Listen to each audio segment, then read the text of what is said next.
àwọn ọ̀dọ́ àlùfáà tí wọ́n mọ khidima ṣe àlùfáà yìí jẹ́ kan nù wọn. Lakala amudu. má sọ pé kò sí khidima ń bẹ àwọn tá a ṣe fún ni wọ́n. Allah.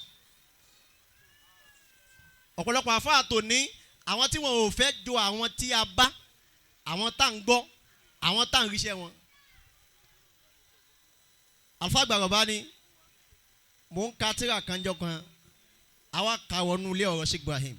Niyass radiyallahu ta'ala. èèyàn tó gbójú tó gbóyà tó ní òdìríkù máa ń mọ̀dọ́ àfútù máa ń bàkọ́. Allah. ó ní wà ń tasá bàkọ́ rìjàl àṣìbákọ̀ kì í ṣe àrí àgbáyé kì í dẹ̀ sọ nípa àṣà ọ̀rẹ́ ló fi ń sọ bẹ́ẹ̀ o. Allah. tó bá yẹ pé oògùn làwọn yẹn ni wọ́n gbójúlé ó tó kí àgbàdo tí wọ́n gbà náà kó ti tán. Allah. bẹ́ẹ̀ bá lọ káwùlà ńsìn ẹ wo iye èrò tí ń tòsí káwùlà lọ́dọọdún. ẹsẹ̀ kì í wọ́n kàbà ẹsẹ̀ kì í wọ́n kàbà kì í sì wọ́n káwùlà náà. àwọn tànà yẹn kò sí ní tó dá wọn lójú kò sí ní tí wọ́n ṣe kídímọ̀ àwọn ẹni àná gbogbo ọmọ kéwù tí ò bá ti ṣe kídímọ̀ fáwọn tí àwọn àgbàlagbà yóò ṣe ẹrú ayé. Allah. ọ̀tọ̀ ni ẹrú àwọn tí wọ́n láyé ọ̀tọ̀ lẹ́rú ayé.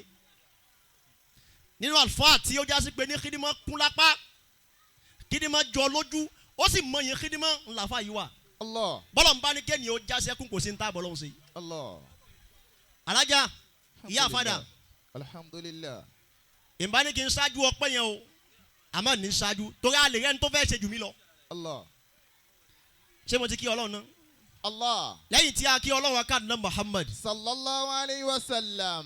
kò sẹ́ni tó rí fẹ́ ànábì bí ni. Sallallahu alayhi wa sallama. ànábì tó jásí pé ní law kana hubbu nabi yudkhiluni ila an-nar fada'ani adkhula an-nar. Allah. alifagba láyé pé kò sí ní tẹ́ mọ́ ànábì lẹ́ mọ́. Sallallahu alayhi wa sallam. Mawlana dende kò sí ní tí wọ́n mọ́ ànábì náà mọ́. Sallallahu alayhi wa sallam. bàbá wa gbà kò sí ní tán mọ́ ànábì náà mọ́. Sallallahu alayhi wa sallam. alifagba ní kò mọ́ ẹni mọ́ kó ògbójúlá ànábì sọmọ àjẹkọ̀ àgọ́bá ní ànábì ni wọ́n mọ̀. Inna salata ala nabi wasilatun. kò sí tí wọ́n lè kọ́yọ̀ láyé Hasbunallahu la ilaha illallahu ni ó lè ṣe kọ́lọ̀ mọ́ wo bẹ̀. Fiya najatu likulli abudin muslimi. àmọ́ àsàlátù mo wá ṣe ó ṣe mi ò rí ó ṣe ni o. Sọlá. Alayka Allahu. Alayka Allahu ya adinani. Ya Mustafa. Ya Safuwa Tarhamani. gbogbo àwọn tí wọ́n dà nábì mọ́ lánàá ẹ wo ilé wọn bó ti rí lónìí. àtẹ̀wé àfa àti nfa tẹ̀sùbà tọmọ ẹ̀ sì ń fagbó. Allah. àgbà ni abẹ́yẹn ò tí ì rí ni àti pàdé àlùfáà àti nfa tẹ̀sùbà tọmọ rẹ̀ sì ń fagbó. tọmọ ẹ̀ sì ń fagbó. kéyì. àṣà nábì ló kó lé wọn. Tọ̀ fàfàfà náà ni méjèèjì. èmi àmọ́ sọ pé èmi bí mo ti dúró yìí o ládùúgbò gbogbo ntọ́lọ́ ń ṣe fún wa lórí lẹ́nu jẹ́ àfa ẹ má fi kíní yẹn pọ́n ẹ má mi sọ àfọ́ màfá o àfa ò bí mi o wọ́n lè mọ kéwọ́n lè wọ àfa ò bí mi o àwọn àlùfáà nìyá tó bí mi lọ́mọ ló sìn bisalasatin ya man tarumu bisolatan ọ̀nà mẹ́ta nìyẹn gbàdé níwájú bihadiyatin wa bi khidmatin wa ziyaratin. waziyadati.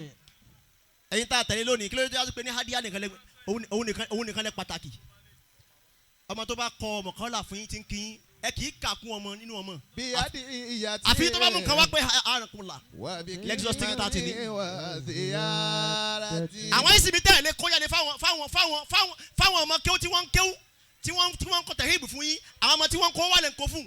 Bí adiyati. bí wọ́n yẹ pé àlìkìyàmọ̀ ẹjọ́ kan bẹ̀rẹ̀ àlìkìyàmọ̀ àwọn tọ́lọ́ wọn àbí àwọn àfáwà ni o. Wa bi khidimati. tó bá yẹ pé ẹjọ́ ń bẹ̀rẹ̀ àlìkìyàmọ̀ àwọn tọ́lọ́ wọn fẹ́ bí àwọn àfáwà ni. tó yẹ ẹ̀yin lẹ́ ń lé wa lé sá o.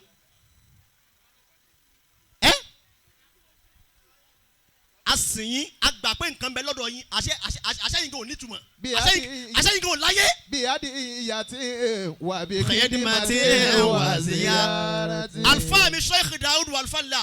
Adamallahu hayatahu. òmùwà kò kán àní takadumul Islam ìlọsíwájú Islam wọ́n sọ fún ẹ pé kí ló ti ṣe àwọn tànà wọ́n sọ ní tí wọ́n fi ń jà fáà ni pé mo ti wèèyàn 2000 sí Islam. Allah. lẹ́yìn táwọn èèyàn ń torí kóònù Islam. mo kí àwọn tí wọ́n ṣẹ́kù nú àwọn ẹni àná tí wọ́n bẹ́ ń kalẹ̀. Allah. àwa tá a kù náà ni o ẹni bá ní kò sáfà láyé mà àwa tá a kù ni o. ọ lè bá wọn tọ̀hún ni o. Salamu ala kulli da'i ilal huda. mo kí àlùfáà àgbàláyé pé سلام على ما قال الله حيدم. bá ń lọ síbi sàlámù ní alámàkọ́lá yá rọ́bì ummati ajirihum minan nirani qala na'amuna ajirihum minan nirani qala na'amuna. kéèyàn sọ fún wa pé kò sáfà mọ́ àfàkùn láyé o. سلام على àwọn aráyé pé mo kì í. ما قال يا رب أمتي. èmi àti Alfa Mubarak mo wà lé wọn níjó ni akankala last 2 weeks ni mo ti múra dé níjọ́ tí ó kàn láti mo lọ mo lè bá Alfa Mubarak lé bá bẹ́ẹ̀ ó bá ṣe nǹkan rẹ̀ ẹ̀yà lálàfà àwa ìtẹ́ ń fi àṣà sí tẹ́ fi léyàn àṣetìbí ọlọ́ọ̀ni ọbọ̀ sí àṣetọ̀hún ọlọ́ọ̀ni ọbọ̀ àtúfẹ́ ṣe mí àṣọpẹ́ ti gbọ́pọ̀ afẹ́ ṣe léyìn náà ẹ̀ fẹ́ bọ́ sí. سلام على ما قال يا رب أمتي. mo kí bàbá láyé pé ọba tó fẹ̀ yín hàn yín lójú ayé yín mo ti wílẹ̀ kan darí pé àfáà mi ń fa tẹ̀sùn bá ọmọ ẹ̀ sì ń fagbó gbogbo ń tẹ́ bí lọ́wọ́ àfáà ni wọ́n. الله.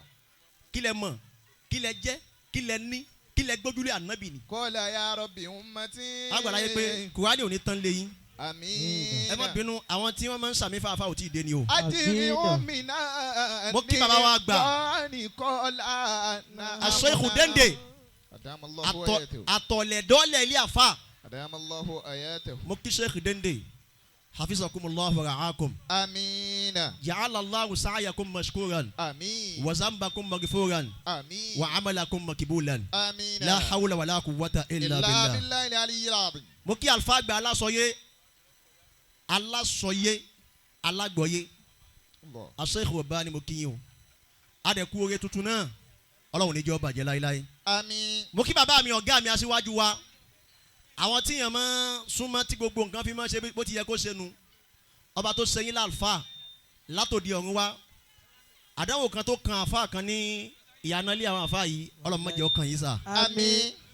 ọlá ànábì ó ní ẹ̀gbọ́n ni àfà ní wàlá yadkhulul firdausa illa man ittaqa ó parí mọ́kàs ìwálé ń tẹ̀kọ́ àwọn àbí àfà pé kí ló dé àfà ṣé ibi tí ọ̀rọ̀ yìí kan tó já sí ni oníṣẹ́wọ̀ òkè tí a ṣe àdámọ̀ ni tó ní wàlá yadkhulul firdausa illa man ittaqa gbogbo tí ń jẹ́ àgbákò ayé ọlọ́mọdé ọkàn yìí láyé àmín. ọlá nàbí wájú ọlọ́run àmín. ọlá la ilaha illallah àmín. ibi tá a dé yìí gbogbo ẹ̀dá tí ń perí wa láì dá tí ó fẹ́ ká débi tá a fẹ́ dé láyé bó bá lóun ò ní jáwọ́ Olúwa dákun jẹ́ ó fọmọ di. àmín. àwọn tí ó ṣàmì ò tí ì dé ni. àmín. mo kí àwọn àlùfáà ìbejì àti gbogbo àlùfáà lápapọ̀ àwọn ìbejì ànábì àwọn táwọn àmánì nàbí Ọlọ́run ní jẹ́ ó bàjẹ́ láyé. àmín.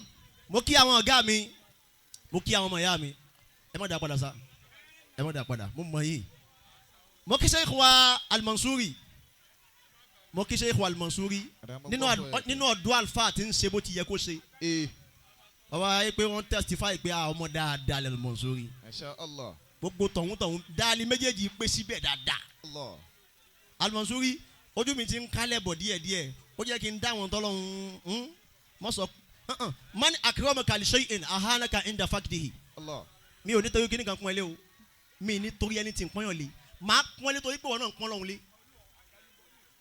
gbogbo ẹni tó bá torí nǹkan pọ́n ẹ lé njọ́tọ̀ bá ní nǹkan ó máa pọ́n ẹ lábùkù. Allah. Al-Mansuri dá ọba tó nímọ̀ Al-Mansuri lọ́sẹ̀ mọ́ ọlọ́run náà wá lọ gbogbo tí ń bẹ láyé ó lọ mọ́ Al-Mansuri lẹ́sẹ̀. Allah. Al-Mansuri ẹ̀ ní ṣubú o àmín. ẹ̀ ní pàdé àwọn tí ò ní gbẹ́bẹ̀. àmín. mo kí olódò kò yẹ ká fa wa mi lónìí ìjẹrin dáàdi wọn ṣaláìsí. Allah. bàbá yẹn dẹ̀rí àwa tí ń bá wa nà ìwà ayé wa pọ̀ tó bá yẹ kó possible ni àwọn tó yẹ kó kú pẹ̀lú bàbá yẹn pọ̀ tó yẹ kán lọ kì í ṣe pàwọn tó yẹ ká kú àwọn tó yẹ kó kú pẹ̀lú wọn Ọlọ́run ní jẹ́ nǹkan ojú kún tèmi. bàbá yẹn da gẹ́gẹ́ bíi pé tó o bá lọ́dọ̀ wọn kò sí ń tó gbé débẹ̀ wọn ni kò lé tó bẹ́ẹ̀ wọ́n dẹ̀ máa ń hàn tí wọ́n ní kátó gan afa yìí lè gbé káfí 41 fún ẹ máa gbé lọ. Allah. kì í wá ṣe pé àwọn ẹ̀ǹtú tí ò ní pé o ẹ̀ǹtú tó pé dáadáa ni Ọlọ́run á panupọ̀ á ṣe kúlú wàláhù kan. àmín. bàbá Abdul Hafiz lábúlé Ẹ̀gbá gbogbo tí wọ́n fi lé Ọlọ́run má jẹ́ ó bàjẹ́ láéláé. àmín. qul huwa Allahu ahadu Allahu samadu lam yalid wa lam yulad wa lam yakul lahu kufuwan ahad. àmín. owó àjọ ń pé bọ̀ gbàfà yìí a lọ síbi ọpẹ́ àmọ́ kí n tó lọ bẹ̀ mo fẹ́ dúpẹ́ fọlọ́ mo kí ọmọ ìyá mi mo kí Sheikh wa ara Ọlọ́run ọba tó wu ẹlẹ́sẹ̀ méjì tí ò ṣe nǹkan kan fún tó sì ń ṣe bó ti ń ṣe fàáfà yìí gbogbo ń tẹ̀ ń wílẹ̀ kan yẹn èébú kọ́ o fẹ́ni tó bá rí ilé Ọlọ́run yóò mọ̀ pé àkàndá Ọlọ́run ní lójókòó yìí Ọlọ́run ní yóò bàjẹ́ fún yín láyéláyé àmín ọlá nẹ́bí wájú Ọlọ́run á dúpẹ́ fọlọ́run alájà ẹ kú àkóyọ Ọlọ́run alhamdulillah ọba tí ò ní kó jásí pé ní mo sọ náà pé ya èèyàn àjẹ́ ni ya èèyàn bóyá ó fọmọ yẹn dájọ́ ni àmọ́ gbogbo yìí tẹ́ ń sọ lẹ́ẹ̀kan yẹn ó wọ̀ mí létí bó ti gba bí báyìí ó gba bí jáde padà rè mi ò ní dà yín láàmú tí bá ní kí n dá sí pẹ̀lú 100,000 a lè ráwọn tó fẹ́ ṣe jù bẹ́ẹ̀ lọ. Niyass ẹ súnmọ́ mi.